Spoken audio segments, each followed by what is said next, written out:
So, hello, this is Herbert Etlinger here from Cubro. Welcome to our session, to our webinar. As written in the chat, during the webinar, we will share some polls and also handouts throughout the sessions. Also, at the end, there will be a Q&A session following the presentation. But if you feel you have any question, on the run, then just put them here in the chat and we will try to answer them, of course. Otherwise, we do it at the end. Okay. Look, today we have very technical topic. Is about network visibility, and we are talking about the layer one, and it's about tapping and what are the points concerning tapping. Okay, so let me just go through what will be the content. Of course, we need to start easy. What is network monitoring? Why this is important? Of course, how we can access the data, what about spanning and versus tapping, and then becomes a little bit more technical, is about the optical power budget. We will talk about tapping of 10 gig, 25 gig, and so on. And of course, also we'll mention this, what are the important points when we do tapping. Okay, so let us first start. Of course, we have to find an initial point is why network traffic monitoring is important, or what is the purpose of it. Of course, what we try to get with network monitoring is to analyze network traffic, so to analyze packets, actually to find operational anomalies, security issues, or for troubleshooting or quality assurance. And what it gives, that it gives you real-time visibility into the assets, connections, communications, protocol, and whatever is behind. So network traffic analysis means to better understand the network and what's going on in the network. And usually you see here on this slide, you see on the left side, you see the network. And network can be, of course, very complex. There's different parts. There's switches, there's routers, you have firewalls, there's servers, maybe some IoT devices like machines, and usually can be very complicated and can be vast, and it's getting more and more complicated because of some overlay networks. So this is the left side. This is what it is, nothing you can change about. And on the left side, then you have your analytics tool, can be security monitoring, whatever it is, or quality assurance. But the question is, I mean, how the data from the left side come to the right side, and what is needed for that. And basically, there's two different things. One is you can, of course, use existing equipment, parts of the network, like, for example, an Ethernet switch. Ethernet switch, what is the purpose of it? Is actually to connect, in our example here, connect A and B, so that A and B can speak to each other. So that's perfectly okay.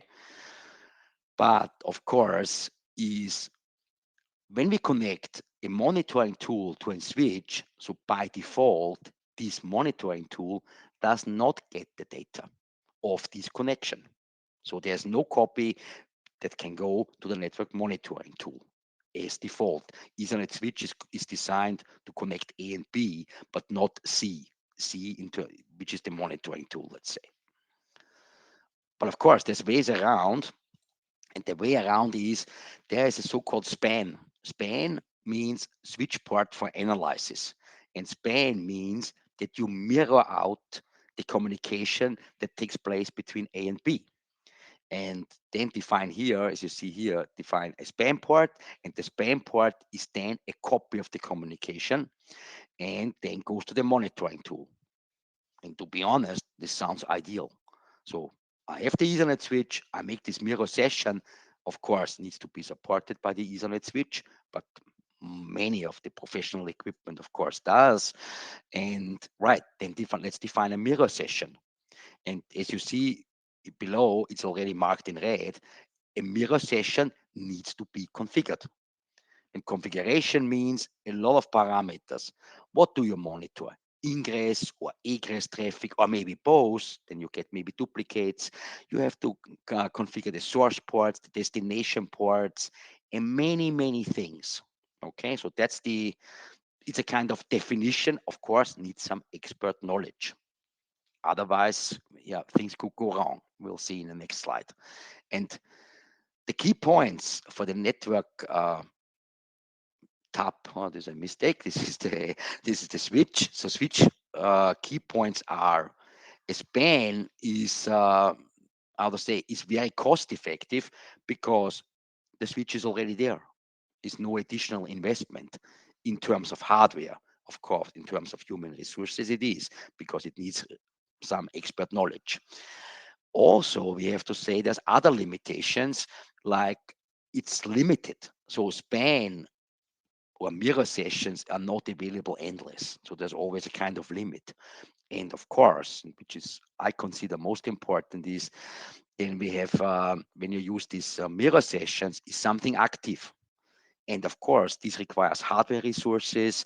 And what it means, of course, is also you increase the risk of packet loss, of blind spots, so that you actually miss data. This is also something. Yeah. Also, incorrect setup can impact the production network. So whatever is done on that switch, which means this is on the same device than the production traffic, yes, could have an influence to the life, and just for the monitoring. Also important is for these blind spots, just to mention, I mean, the monitoring result and security checks are only as good as the data you have. So when there's the data are missing, if packets are missing, hmm, what can you then you charge out of that result? So it's always very important to get everything. Yeah. Okay. So what is the alternative to these spanning mirror sessions? Of course, is a tab. What is a tab? A tab actually gives you an one-to-one copy of the traffic running on a wire. A wire in terms of can be copper wire, but can be, of course, also an optical fiber that independent. And right, and what we so mentioned here, what is a link? A link is always a connection between two parties. Is a Here is called west and east, and of course communication running in one direction and also in the other direction. That's called a link. Okay, so it's always a pair of transmit and receiver, of transmitters and receivers. And what it does, so the tab is a hardware device that just copies the packets. Uh, Usually is completely, doesn't matter what packets these are, it doesn't take care, it's just copy, one-to-one copy. This is what tapping means. And again, we have to check what are the points that have to be considered. One, which is a minus, of course, this is additional costs, is additional hardware. Of course, needs to have some installation, first of all. But there's also other points concerning or compared to spending is, of course, usually it's transparent. It gives you really one-to-one copy. Usually it's passive. Okay, so it does not influence anything. It's very flexible because it's usually just plug and play, very easy. Also, it's a kind of isolation. Isolation in terms of it means that nothing can be injected in the network. So it isolates, okay, the monitoring from production network. Also important point, particular when there's security concerns. Yeah. I mean, don't get me wrong. I mean, we are not saying that mirror sessions and spanning are there. So we're not fighting against these, but just that you know, there are certain situations you're coming from virtual environment, you're coming from a cloud, whatever. There's only one choice to get the data out because these data are not on a physical wire anymore. So then you need to mirror them out. That sometimes it is like this, we have to face it, no other choice. But as a rule, whenever there's chance that we can tap it, tapping is much, much better, much more safe. Okay. Yeah. for the network tabs, what tabs we know, of course, there's optical tabs, very straightforward, but there's also copper tabs, yeah, for RGB, RJ45, for 10 meg, 100 meg, gigabit, for example.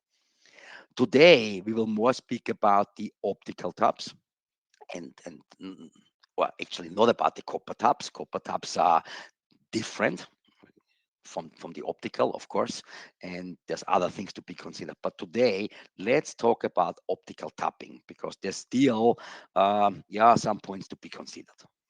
Okay, and let us start with some basics first about optical tapping. Optical tapping, yes, usually what is inside the tap is a splitter. Okay, what is a splitter? Splitter, very easy. It's a passive device, so there's no power supply, there's no management, just a considered to be a piece of fiber. And what it does, it actually, you have here on this side, it says 0 dBm. This is your light source. So here's a transmitter. 100% of light is going in, and the splitter distributes the lights. 50% of the light goes to one output, and the other 50% goes to another output. Very simple. The splitter itself does not care if the signal itself is modulated or what the modulation is, if it's Ethernet, fiber channel, if it's 10 megabit or if 100 gigabit, it doesn't care. So it just splits the light, nothing else. So also it's fully transparent. So every error you insert, you also will see at the output. So nothing is be discarded or something like that. And but of course we need to consider an insertion loss is introduced by the tap. What means insertion loss means, let's assume if you say you insert a light level of 0 dBm and you have a 50-50 splitter, you see here minus 3 dBm only. So this is because of the splitting. Half of the water goes in the one pipe and the other half of the water goes to the other pipe. And how to calculate this loss, here's the formula. Loss is just 10 times the logarithm of the splitting ratio. So it's the minus 3 dB. Okay, this is where the values comes from. Perfectly okay. So that's rather easy. And here's another example. It's the same, of course, for a 70-30 splitter. This means 70% of the light goes here and 30% of the light goes to the monitoring, for example. Again, you have here the calculation of the insertion loss. Of course, insertion loss is now different for the live link, which gets 70% of the water or of the light, however you consider it, and 30% only goes to the monitoring. So monitoring will have less light. So means it looks like more insertion loss. Okay. So this is the mathematic behind. Anyway, so but usually we never talk about splitter. Splitter is a component inside the tap, but usually a tap is, of course, has some connectors, like we see here at the bottom. You see here is with LC connectors. So of course, so there is some joints. That means usually the total insertion loss of a tap is of course more than just a splitter because you have these connectors. They have to be taken into account. We will see in the following slides what that means. And actually here's some table about the insertion loss compared a pure splitter. Pure splitter you can easily calculate. We said 10 times logarithm of the splitting ratio, perfectly okay, and versus a tap. And here you see here in the last two columns, it says tap typical value. It's for our own, of course. I mean, the good thing is with Cubro, every optical tap is measured at the end and comes with a test report. So we know these values of the specific device. It's not just somehow a calculated value, it's real measured. And when you see, for example, 50-50, which is the easiest one, we know splitter only has 3 dB insertion loss, right? Typically, what we see is 3.5 dB because of this connection.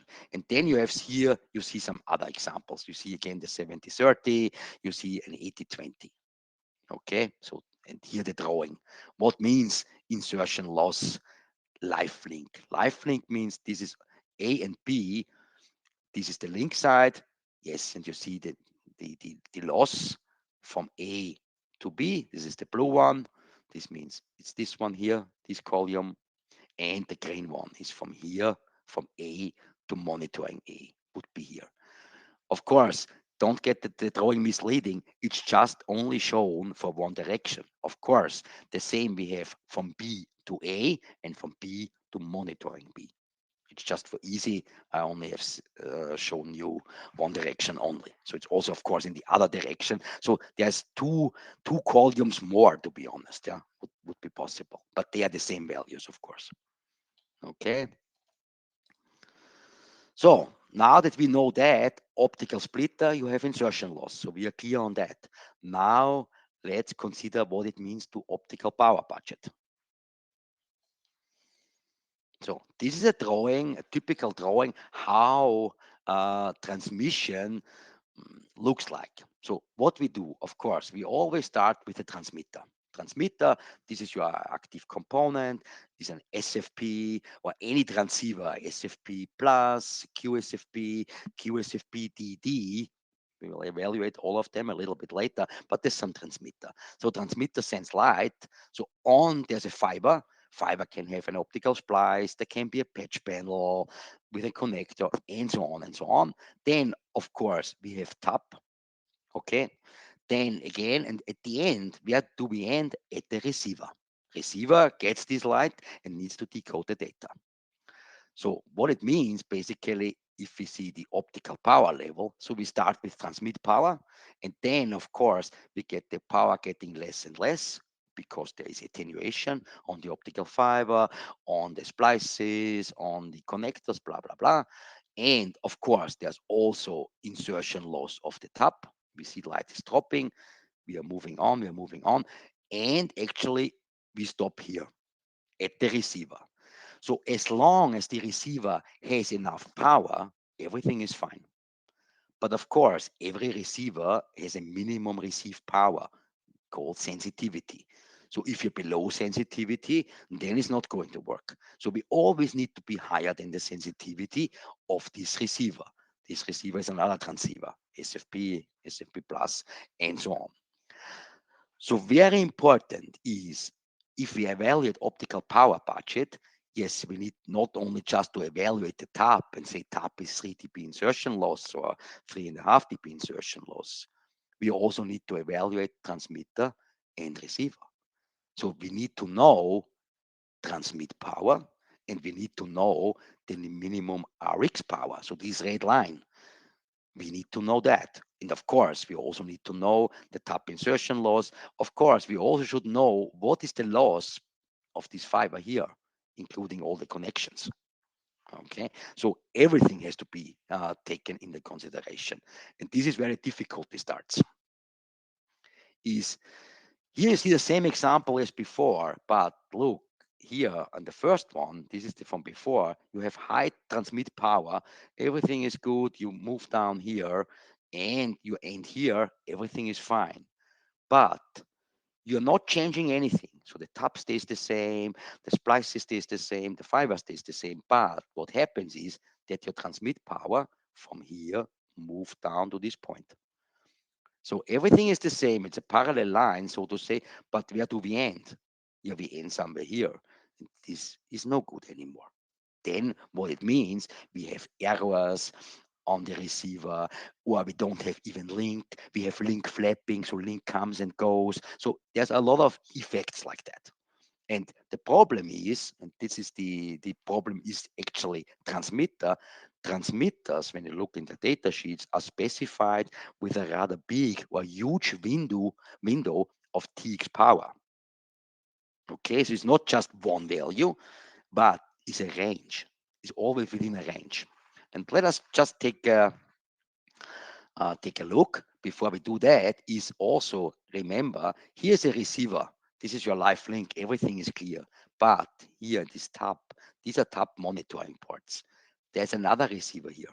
This can be a packet broker, can be a capture engine, but usually, yes, there's also receiver connected. And this receiver also needs to have enough power.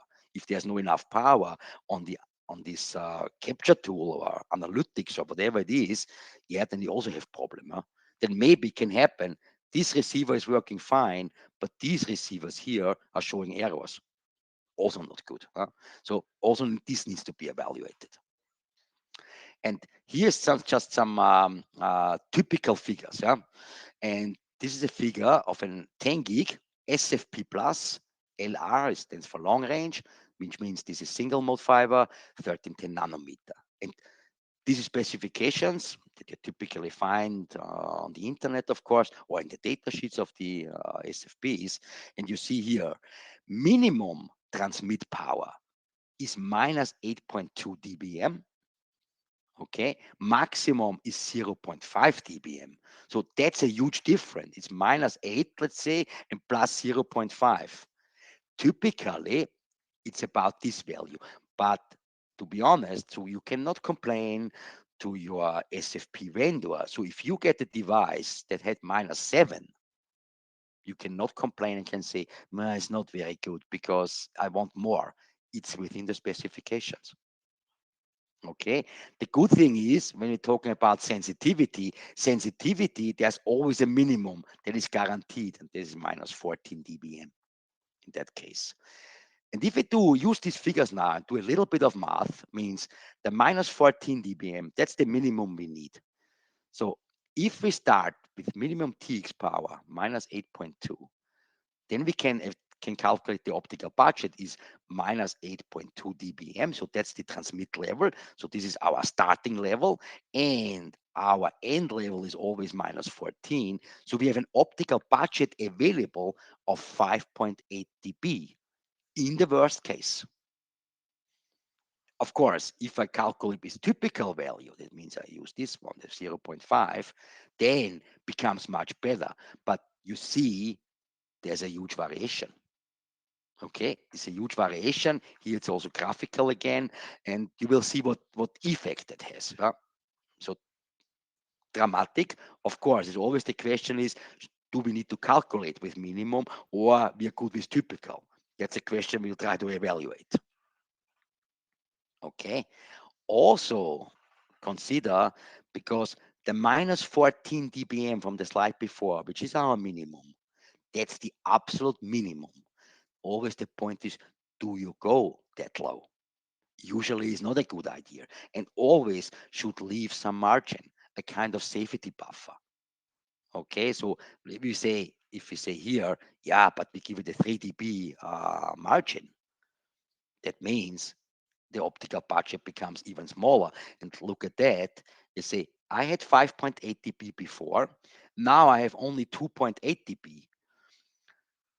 So if I take a 50-50 splitter, which has 3.5 dB, or 3.5 dB insertion loss, it's not going to work. And I have not even used any optical fiber. So it's just the tap, even the tap alone does not work because tap alone has 3.5, but I have only 2.8 available in the minimum calculation.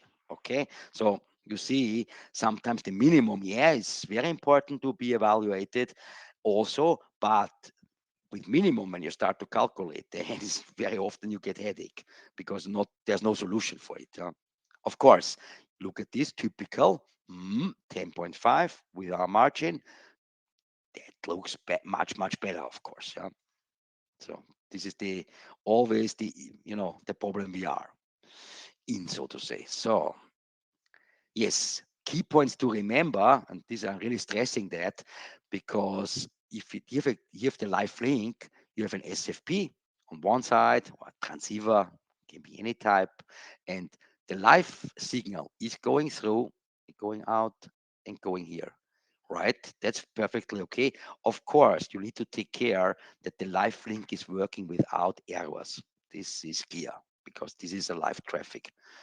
But never forget also here you have the copy traffic. You go also to a receiver. Also, these receivers needs to have enough power. Otherwise, they're not going to work. So it doesn't help you usually if the live link is working perfectly okay, but the analyzer, packet broker, whatever it is, does not work. then you don't need any monitoring, of course. So that's not, so it's usually, yeah, it's a kind of compromise. You will see the maybe the issues in a few seconds. And insertion loss, and that starts the discussion a little bit. I mean, splitting ratio is the splitting ratio of the top. Yeah, as we said, 50-50, perfectly okay. Everybody understood. 70-30 is also sometimes very common. 80-20. Many people are also asking us, hey, but 90-10 is perfect. 90-10, what means 90% of the light stays in the live link and only 10% goes to monitoring. To be honest, I agree on that. It's perfectly okay. But there's only one problem: the loss on the monitoring, then you see 10.5 dB. So if you have only 8 dB optical budget, it's never going to work. Okay, so that's the one thing to be considered. But we'll go deeper in this point. On this slide, is just for completeness, is some typical figures of transceivers. Okay, about it always gives you it says here 10 gig and 25 gig for short range, which is multi-mode, long range, single mode. We evaluated before on the slide, and also for 40 gig and 100 gig, and also for 400 gig. Okay, and you see also here some typical optical budgets. So I did not put the minimum and the maximum. I used typical. Also, typical is not guaranteed. Okay, and of course, these figures of optical budget are only valid for the transceiver itself. So if somebody uses very dirty patch cords and has very bad distribution panels, is not included here. This is just for the transceiver itself. Okay, right, good. Some point we are facing very often is splitting ratio. The splitting ratio very often is a point of discussion. And understand, to be honest, also network engineers, from a network point of view, look, if I am network engineer, I don't want to have any tapping. Because what is tapping? Tapping means my optical budget somehow is, well, I have to share my optical budget. Let's call it like this. And however, if you consider monitoring is needed, and I'm network engineer, I would always say, yeah, put the top there, but give it a 99% light to me and 1% to the monitoring, or 95-5 or 90-10. I understand that. Perfectly okay. Good statement. But then you are the monitoring engineer. And the monitoring engineer, how it's usually going. The monitoring engineer, of course, uses equipment that is very much the same that is on network, on the live network, because at the end it's transceivers like SFPs, SFP plus, and so on. So usually the parts can be even the same, can be from the same vendor. There is no, in the monitoring, they cannot use better SFPs, which are maybe more sensitive or something like this. It's the same. So what does it mean? So from this, I always have to use the argument to the network engineer. So network engineer, I'm using the same equipment as you. Why my equipment should work with less power than yours? And from this point of view, if you consider that argument, yes, then usually the 50-50 splitting would be the most balanced and maybe technically the correct splitting ratio. I know it's an ideal world, will never going to happen, but just as an argument. So it's the same equipment on live than on monitoring. Okay, so usually it's this fight, but of course we have to come to a conclusion, of course. Yeah. So let us try this now in the next couple of minutes. So, as I said, let's go back to reality. Okay, we understood many points now. Hey, typical maximum, minimum specs, 90-10 splitting. No, 50-50 is better. So, okay, so a lot of things to be considered. But let's go back to reality and from experience now. Is let us first consider splitting ratio for 10 gig and 25 gig. This is SFP or SFP plus and SFP 28. So for the 10 gig, SR, short range. Short range means multi-mode fiber. It's always what we recommend is the 50-50 splitting ratio. So many people will say, no, we cannot accept, our network engineers cannot accept, we don't want that. And they're going maybe for a 70-30 splitting ratio, which is very common. Theoretically, looking all your figures we have seen before, yes, it's possible. But I tell you, when we have 200 links, let's say 100 links, 98% or 98 of these links will work correct with a 70-30 splitting ratio. No problem. But two of these links, there always will be issues. This I guarantee you. Okay. In the next slide, you will see why. But before doing this, let's go to LR. This is the long range, single mode, 1310 nanometer. Yes, then this is more generous. You can go with 80-20, 70-30. Of course, also 50-50 is possible. 50-50 is always possible. The 50-50 sometimes has some advantage when you're thinking about later upgrade, maybe to even 400 gig. Then the 50-50 gives you more room. I mean, even the 100 gig and 400 gig can sometimes work with 70-30, but we come to that. Okay, so basically, if we only consider 10 gig, 25 gig, this is fine. Let us just hop back to this multi-mode first. And this is also important, particularly when I talk about 40 gigabit and 100 gigabit. And what we have is, what is the problem in multi-mode fiber? Multi-mode fiber, as the name says, inside the fiber, you have different modes. And these are the modes. So you have a laser or whatever, and then you have different modes that travel through the fiber. And this is one mode, there's another mode here, this mode here. So when you look at the end of the fiber and you could see the light, it would look like this. So it's not just one dot, it's more dots, it's more of these beams. Okay, fine. And what the problem now is with this multi-mode, and there's two things, is first of all, it's the so-called mode distribution, and it's also the fiber misalignment. So when you have two fibers, connectors, they are coming together. It's never perfect. Of course, there's tolerances. That means some fiber is coming here and the other fiber is coming here. And if there's a slight offset, which always is, then what happens?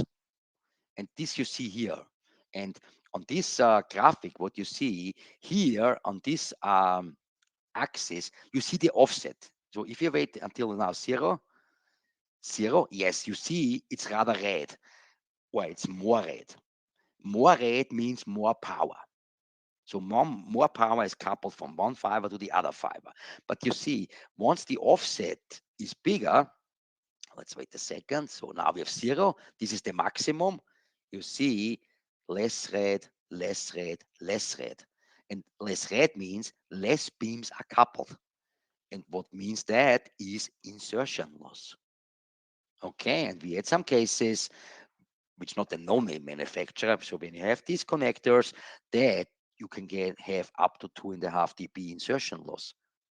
And the 2.5 dB insertion loss, that could mean that the 70-30 splitter is not going to work anymore because of this effect. Okay, so that's some of the issues also to be considered for multi-mode. For single mode, this is not the issue. Single mode, as the name says, is just one mode. Okay, so this is the one issue. And the other issue with multi-mode is, I'm not sure if you have ever seen this, particularly when you have very short patch cords, 1 meter, 2 meter, and you connect them. That sometimes is more problematic than longer patch cord. Longer patch cord, you would say, longer patch cord is bad, more loss. Not with multi-mode. Sometimes, because in the short fiber, it can happen that this mode distribution is not stable. So it's just somehow, and light is going out, is leaving the fiber. If you have longer fiber, sometimes becomes more stable, and then everything is working better. Okay, there's also some issue. Very often, what is a typical indication is when you have things installed in a rack, and somebody opens the rack and maybe moves the fibers, that you get errors or you remove an error just because of the movement.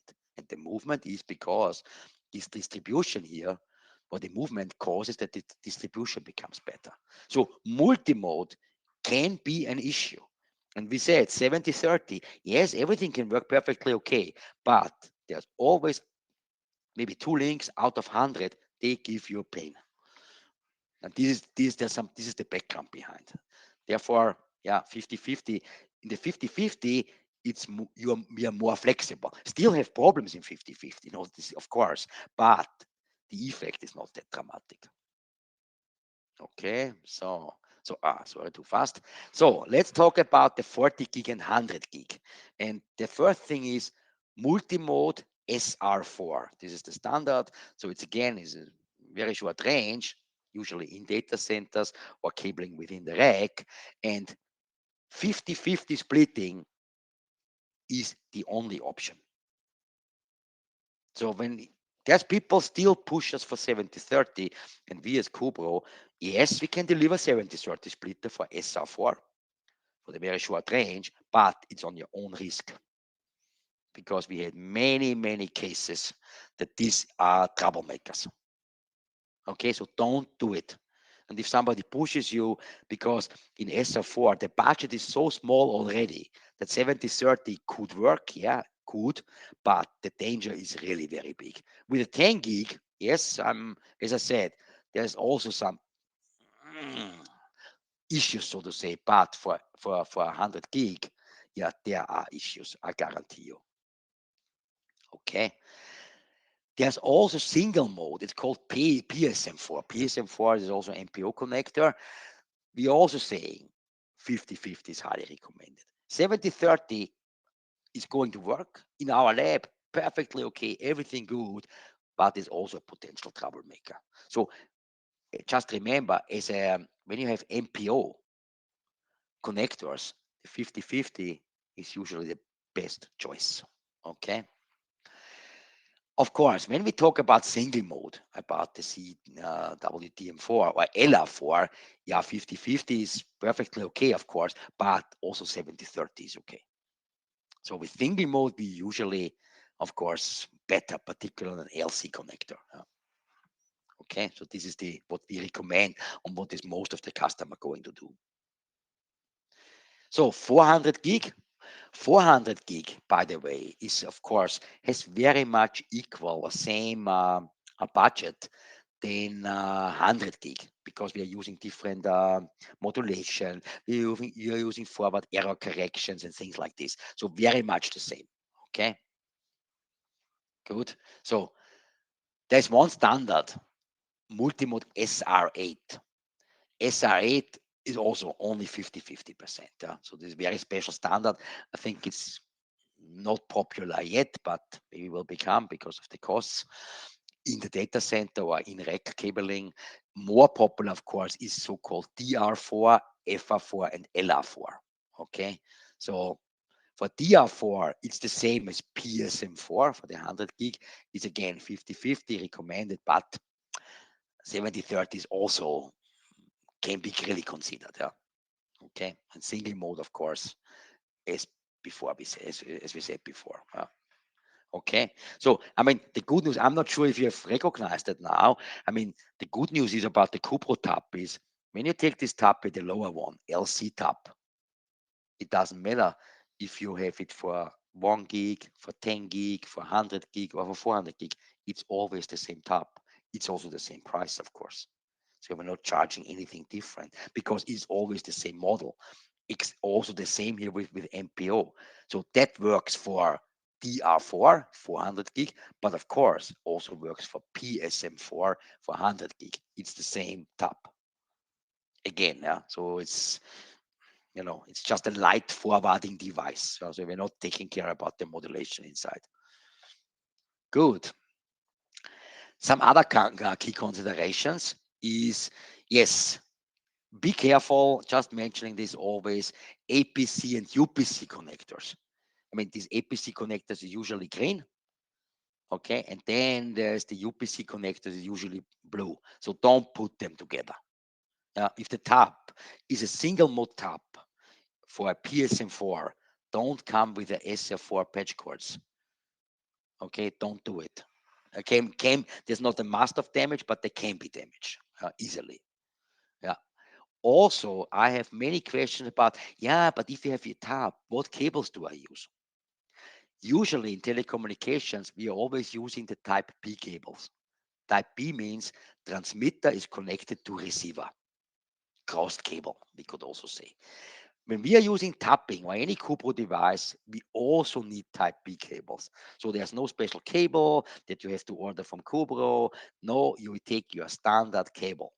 Even if you tap connected in the middle, it's still the same cable from transmitter to the tap, then from tap to receiver. It's always the type B cable.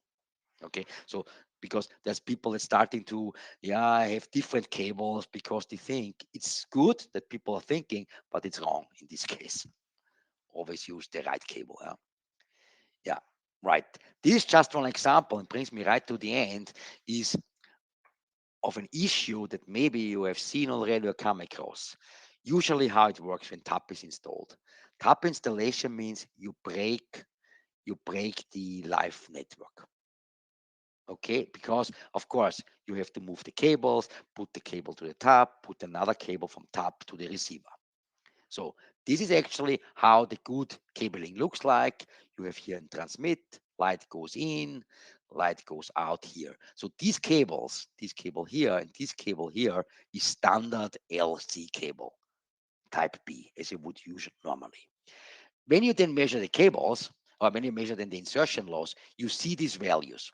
Ah, everything is good.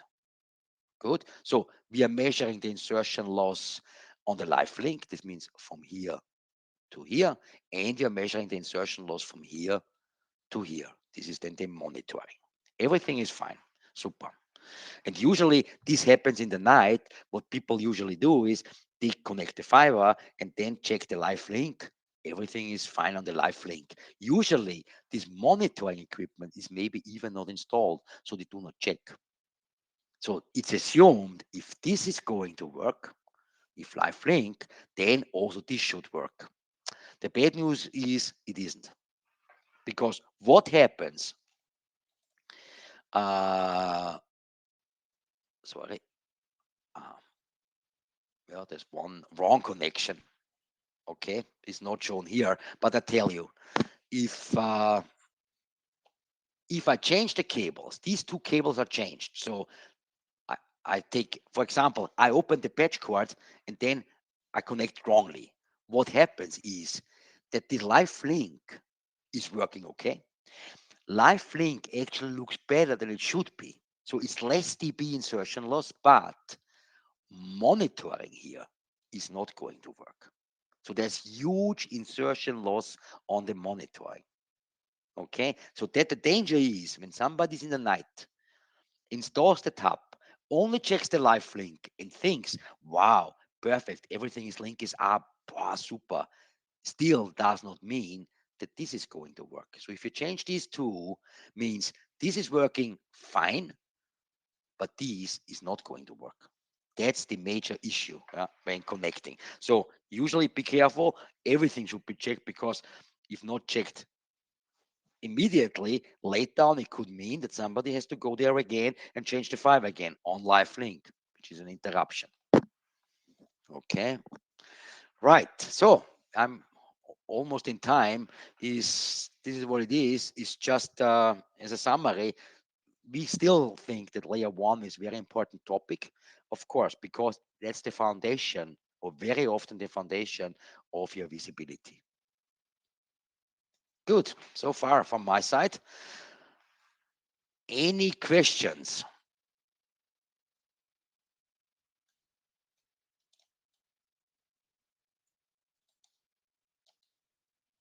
So, right, Lucas need to help me a little bit just to follow up. Yeah, there are two questions. So the one that I Right. put and then from Roger. From Road. Let me start with this one. Yeah. Is the last one I see. Right. If you have multiple tabs, spread out network, how can you aggregate the monitor traffic? Look, it's good question. Usually, what we do, uh, these tapping points, and then we aggregate. Of course, sometimes we have to feed it somewhere, but usually we do on-site aggregation with a packet broker. This is the only way. So how you can aggregate the traffic? Aggregate the traffic means, yes, you have to put everything, all of these inputs, so to say, to one network packet broker and aggregate there. This is the only. This is the only way of doing it, of course. Yeah. Okay. Look, changing over time.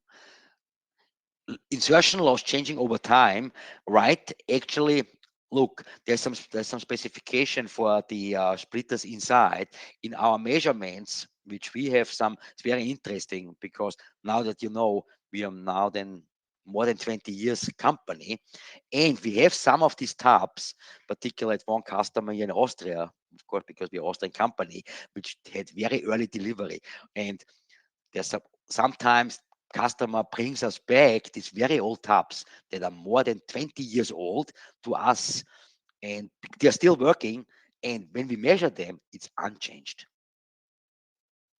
Okay, so it's unchanged actually, although I think there is some aging rate, very very low. So basically my answer would be no, there's no aging. Okay, right.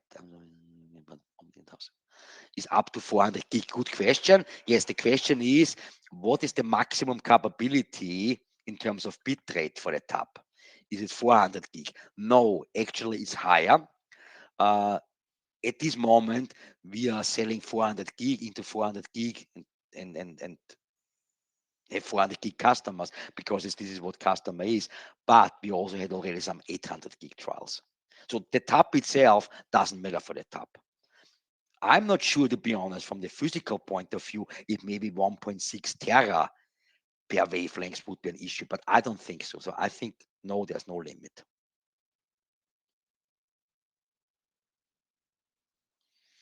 Okay, Lucas, have I forgotten something or No, no? all questions, at least that are now in the chat, are answered. Thanks. Yeah. Thanks then all. Thanks for joining. Right. And hope to see you again. Enjoy the week. See you.